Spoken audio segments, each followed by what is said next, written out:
Episod 5. Tenang itu adalah kemenangan. Dulu, kamu cepat marah bila disakiti. Cepat ingin buktikan sesuatu bila diragui. Cepat nak balas bila orang buat kamu terluka. Tapi sekarang, kamu dah mula diam. Bukan sebab kamu lemah, tapi sebab kamu dah penat melawan benda yang tak beri makna. Semakin kamu dewasa, semakin kamu faham. Tak semua perkara perlu dijelaskan.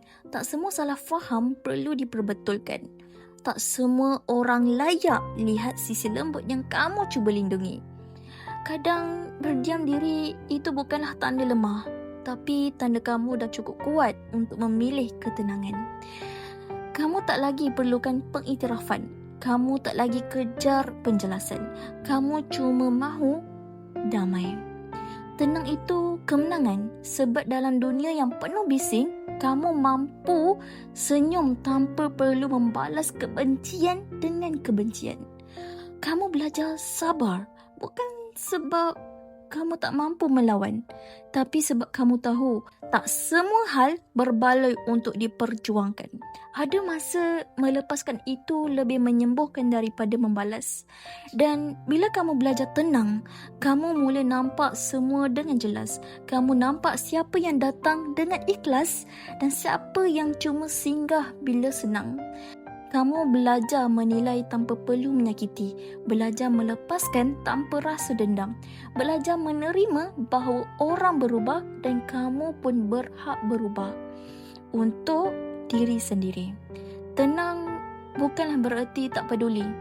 Tenang bermaksud kamu memilih diri kamu. Kamu pilih untuk tak biar emosi kawal hidup kamu lagi. Kamu pilih untuk jaga hati kamu daripada terus hancur kerana hal yang remeh. Dan saat kamu mampu tenang walaupun disakiti, itulah bukti yang kamu dah menang. Bukan atas orang lain, tapi atas diri sendiri. Kemenangan sebenar bukanlah bila kamu buat orang menyesal, tapi bila kamu boleh maafkan tanpa rasa benci.